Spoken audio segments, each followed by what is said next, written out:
The last time on the Palooza, a movie was reviewed, which was a sequel to a film for a show that was overdue. It never had a chance, despite its creator's input, but Giant Killer Cookies confirmed that it was kaput. Now Joey hopes to watch a short that he claimed to be a timeless classic, which should never be shamed.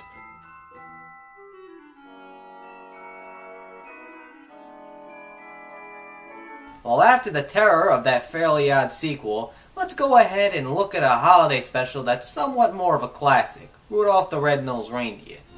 Of all the Christmas specials, I find Rudolph to be one of the genuine holiday classics. Despite its clunky animation, it holds a special place in my heart.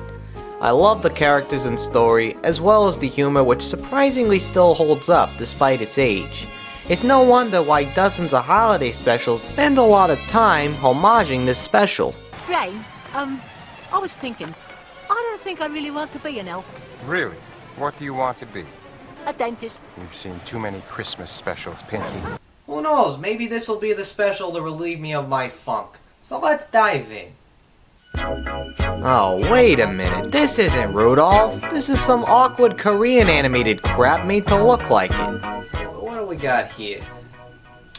Oh, so that's what gives it its prestigious distinction, the movie subtitle. 84 minutes long? Look, I can understand a holiday special that's what? Less than an hour long? But 84 minutes, that's like over an hour and a half, right? I mean, what are you gonna be doing in that time? This is based on one single song. Well, I'm not gonna hold any judgment for it, so let's go ahead and check it out. So our movie begins with flying neon sperm. That's always a good start. Now, these awkwardly animated sky dancers are sprites that serve as our Greek chorus, telling us all things we already know but in song. Forgot to mention that this was a musical. We eventually see the Reindeers give birth to their just as awkwardly animated son and our titular character Rudolph. Now here's a pop quiz. Take a lucky guess and see which movie they're ripping this off from. Come on.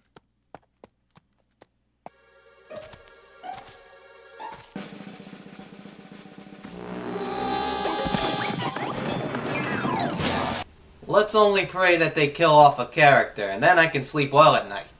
However, we finally see the infamous red nose glow, and I'll have to be honest, the sound effect here just doesn't compare to that iconic metallic buzzer from hell. But anyways, we eventually see him get teased by reindeer with stars on their heads and Hindu bindis. I guess this is something else I always found confusing about the song. What sense does it make for a reindeer to get picked on by other magical reindeer who can fly with magical working elves and giant plushies that surprisingly terrified a lot of kids when they were young? Well, maybe the songs will be okay, right? It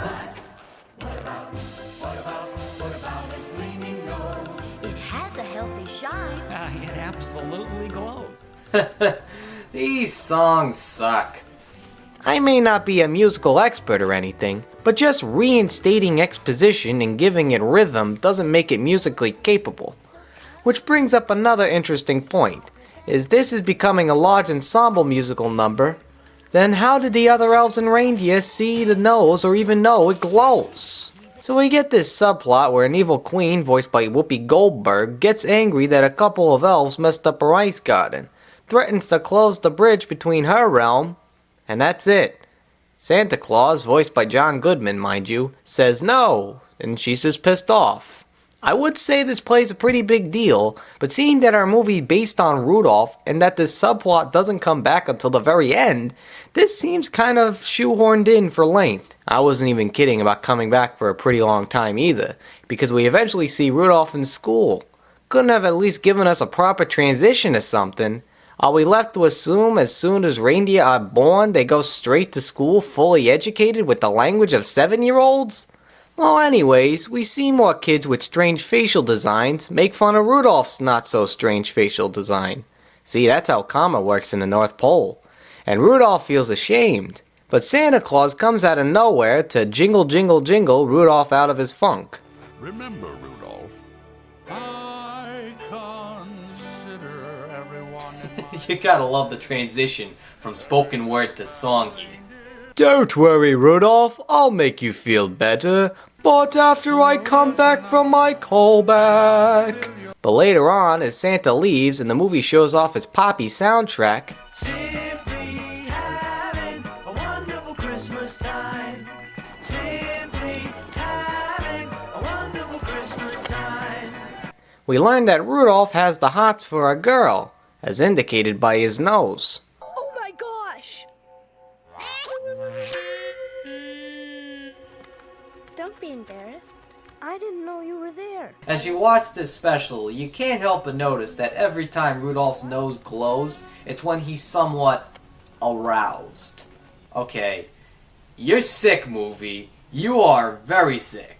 You take this lovely song sung by children and stick it right into the gutter. What is wrong with you? You got a problem. As we cut forward years later, because clear transitions are for pretentious filmmakers, Rudolph is all grown up, competing in the Reindeer games. No? I'm sure Santa will notice you in the games, Rudolph. I'm sure he'll notice you too, Zoe. Wow, and to think I thought this original adaptation would not have to resort to giving Rudolph the same nasally voice from the first special. What do you take me for, movie? A merry mook? So as Rudolph competes, and actually takes the lead, with the help of cheating, Rudolph is appropriately disqualified. You know, for cheating. But we're made to feel that he clearly didn't cheat, or have control of his nose, but he did. And it's only fair to point out that cheaters never win. So in a hilarious misunderstanding, his dad Blitzen tries to convince the referee that the nose glowing was an accident, by pointing out that Rudolph was an accident. But the nose problem isn't his fault. He was born that way. That nose of his was an accident. Seriously, my wife said she was on the pill. How was I supposed to know? This leads to another scene similar to the original, where Rudolph runs away, his girlfriend tries finding him, and finds himself a band of merry misfits. One is a silver fox voiced by Eric Idle, whose epically thick Cockney accent couldn't keep him from doing a Brooklyn one. I can read just like a book, kid. Your family never understood you. Your friends, they all turned their backs on you. You couldn't take it anymore, so you upped and you left. Oh, even I can pull off a Brooklyn. Ignore everything I just said. They also come across a bear modeled after a Coke bottle, whose shtick is that, he's dumb? Eventually, this leads to the sprites from earlier, who aren't breaking the fourth wall for the sakes of plot convenience, to tell Rudolph that he has to save his friend. She crosses the ice bridge from earlier, that the Stay Puft Marshmallow chick had control of, who quite literally waited a decade for anybody to cross. Talk about dedication to their work. And kept her in a cage and will now cause a bad storm. By the way, I should mention that I have no clue what Whoopi Goldberg is trying to play for. 1 minute she's Ursula. Welcome to the Hotel Stormella, my dear. The next she's speaking like a valley girl. You crossed my bridge. And somehow manages to slip in a little bit of the lumpy space princess. Duh, because I found this at the scene of the crime. So as you imagine, Rudolph uses his force, his avatar state, his magical lamp, his magical nose, to save the day. This eventually leads to a fairly new plot point, that he gets a wish of his choosing. You mean I get a wish? Anything I want? Well, don't stand there like a deer caught in the headlights. So what will Rudolph wish for? Stopping the storm? Because that would be the most beneficial thing to do. I want you to be nice. Wait, what?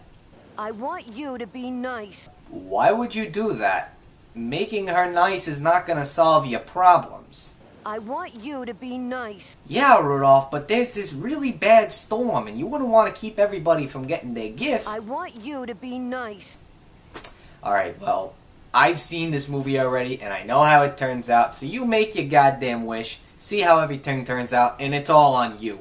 I want you to be nice. Moron. So Rudolph's wish is granted, but that doesn't keep Goldberg from stopping the storm, which I think is powered by that fusion reactor from Spider-Man 2, which is too big for turning off. Rudolph gets home with his newly formed friends, which then causes Santa to realize that what the last few lyrics of the jingle were, and asks Rudolph to guide his sleigh through the storm. It saves the day, Christmas arrives on schedule, and this movie manages to suck out all the charm from the original short. You know the argument that hand-drawn animation shouldn't die because it has more quality? Well, here's your argument against that point, because the animation here is certainly a downgrade, even by most television standards. The story don't make sense, the voice acting's awkward and mismatched, and leaves you begging to watch the Rankin Bass short. It even seems to be more baffling that the filmmakers could afford John Goodman and Whoopi Goldberg as voice actors for this holiday turd, when they could have easily spent more time writing a better script or hiring better animators. Rudolph the Red-Nosed Reindeer the movie is getting, what else? A forget about it in its stocking tonight. This reminds me of a question for the day. What is your favorite television holiday special? Comment and let me know. I'm Joey.T.Cartoon.P and thanks for watching this episode on the Cartoon Palooza. Children sing their song.